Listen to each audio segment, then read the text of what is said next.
Hello guys and welcome to another Disney reading. Today we have Walt Disney's Winnie the Pooh and Tigger 2. Right, 100 Acre Wood there. See Rabbit's house, Piglet, Where Roo Plays, Pooh Bear's house, 100 Acre Wood mentioned there, Hollow Log, Bee Tree, Kanga's house, Big Stones and Rocks, My House, Tigger and 30 Place. And this one says 1975. Oh, actually it says we are. Yeah, I think copyright 1975. I'm assuming that's when it's printed, but I might be wrong. I'm not entirely sure. It's definitely one of the old, the fabric ones though. I'm not quite sure what material it is, but very old. Right. One morning, Winnie the Pooh was on his way to visit his friend Piglet. Although Pooh's head was stuffed with fluff, he was a cheerful fellow. As he walked along through the woods, he was humming a song to himself. Pooh did not look where he was going.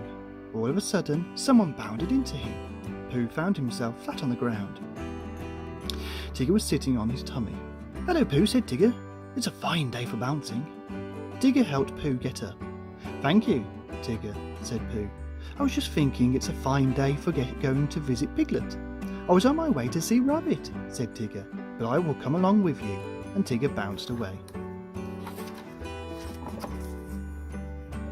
Tigger bounced on ahead of Pooh. He bounced so fast, and he bounced so far, that he bounced right into Piglet. "Tigger," cried Piglet, "you scared me." "I'm sorry," said Tigger. He helped Piglet get up. "Now I'm off to see Rabbit," said Tigger. "Why don't you and Pooh come with me?" Away he bounced again. Tigger bounced into Rabbit's garden. Rabbit was busy counting his carrots. Suddenly Tigger bounced on top of him. "Hello there, Rabbit," said Tigger. "Tigger, you're a pest," cried Rabbit. When Pooh and Piglet reached the garden, they helped Rabbit to his feet. Rabbit was very angry at angry at Tigger. "Why are you always so bouncy?" he cried. "Bouncing is what I do best," Tigger said, and he began to sing. "The wonderful thing about Tigger is, Tiggers are wonderful things. Their tops are made of rubber, their tails are made of springs. They're bouncy, trouncy, flouncy, pouncy, full of fun, fun, fun. The most wonderful thing about Tiggers is, I'm the only one."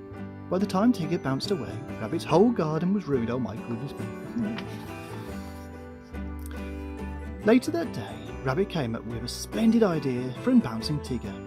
He told Pooh and Piglet about it. "We will take him on a long explore."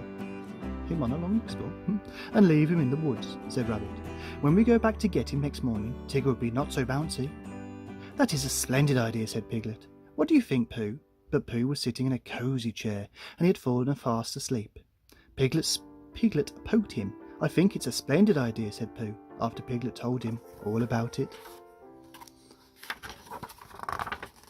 The very next day, Rabbit, Pooh and Piglet took Tigger into the woods. "When we come back to Tigger tomorrow," said Rabbit, "the bounces will be all gone. You'll be a sad Tigger." "I'm a sorry Tigger." "Rabbit, I'm so glad to see you, Tigger."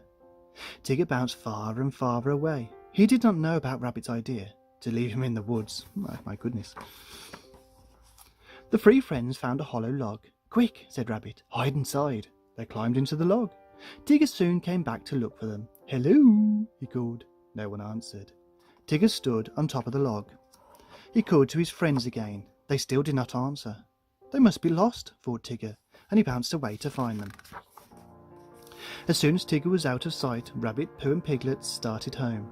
After a while they came to a sand pit. "Something is wrong," said Piglet. "I'm sure we passed by here before." "Nonsense," said Rabbit. "Keep walking." Soon they came to a sand pit again. "I believe we're lost," said Pooh. "We have been looking for home, but we keep finding this sand pit. Maybe if we start looking for the sand pit, we'll find our way home." "I'm sure I know the way," said Rabbit. "You two wait here, and I'll find it." Pooh and Piglet waited for Rabbit. They waited, and waited, and waited, but Rabbit did not come back. At last Pooh took Piglet's hand. "Let's follow my tummy," said Pooh. Whenever I get hungry for honey, my tummy leads me home. Sure enough, Pooh's tummy found the way. Just as they came out of the woods, Tigger bounced into them. "Oh, Tigger," said Pooh, "Rabbit is lost in the woods." "Tigger never get lost," said Tigger. "I'll go back to find him." He bounced away. Meanwhile, Rabbit was all alone in the darkest part of the woods. He was very, very lost. Every time he looked around, he thought he was somewhere, but someone was watching him. He heard all sorts of scary sounds. Peck, peck, croak, hiss, hoot, chomp. Then Rabbit heard someone creeping in the bushes. "Help, Pooh! Help, Piglet!" he shouted. Suddenly he was bounced to the ground. "Tigger!" Rabbit cried. "I'm so glad to see you." Tigger led Rabbit out of the woods. Poor Rabbit! His splendid idea for unbouncing Tigger had not worked out very well. Bright and early next morning, Tigger went to Kanga's house. Kanga was busily sweeping the yard. "May I take Roo for a walk with me?" asked Tigger. "Of course, dear," said Kanga. As Tigger bounced along, Roo rode on his back. Can Tigger climb trees?" asked Pooh. I can't speak. Roo, Roo, Roo. "That's what Tiggers do best," said Tigger. "I will show you." Tigger found a tall tree, and he bounced from branch to branch. He bounced up. "Ooh, Tigger," squealed Roo. He bounced higher. "Ooh, Tigger," Roo squealed again. He kept bouncing higher and higher. Soon they were near the top of the tree. When Tigger looked down, he was very scared. "How did this tree get so high?" he cried. "Isn't it fun?" said Roo. "No," answered Tigger. "I forgot to tell you. Tiggers can't climb down." "Hooray!" squealed Roo. "We'll stay here forever." Just at that moment, Pooh and Piglet came by. They happened to look up at the tree. "Piglet," whispered Pooh, "there's a jaguar." "Are jaguars fierce animals?" cried Piglet. "I'm not really sure," said Pooh. "Let's walk a bit closer and see." When Pooh and Piglet reached the tree, they saw Tigger and Roo near the top. "Hello," called Roo. "Tigger is stuck." "Don't worry, Tigger," called Pooh. "We'll get Christopher Robin. He'll think of a way to rescue you." Before long, Christopher Robin appeared. He ran to the tree with Rabbit and Kanga. "I do hope Tigger has learned his lesson," said Rabbit. "Maybe he'll stop bouncing now." Christopher Robin took off his coat. He told everyone to hold onto a corner so Roo could jump into it. After Roo came tumbling down, Christopher Robin called up to Tigger. "Now it's your turn to jump," he said. "Tiggers don't jump, they bounce," said Tigger. "But if I ever get down from here, I promise to never bounce again." "Do you all hear that?" cried Rabbit. "He promised to stop bouncing." Tigger closed his eyes and let go of the tree. Down, down, down he fell. He landed on the coat with such a thump that everyone fell backward. Tigger was happy to be down. He started to bounce. But Rabbit held up his hand. "No bouncing, Tigger," he said. "You promised never to bounce again." "That's right," said Tigger. "I did."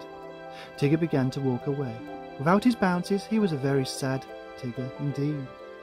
Roo watched his unhappy friend. "I like the old bouncy Tigger better," he said. "So do I, dear," said Kanga. "So do I," said Pooh and Piglet. Everyone looked at Rabbit. "Well," said Rabbit, "so do I guess." All of a sudden, Tigger came bouncing back. "Do you really mean it, Rabbit?" he cried. May I have my bounces back?"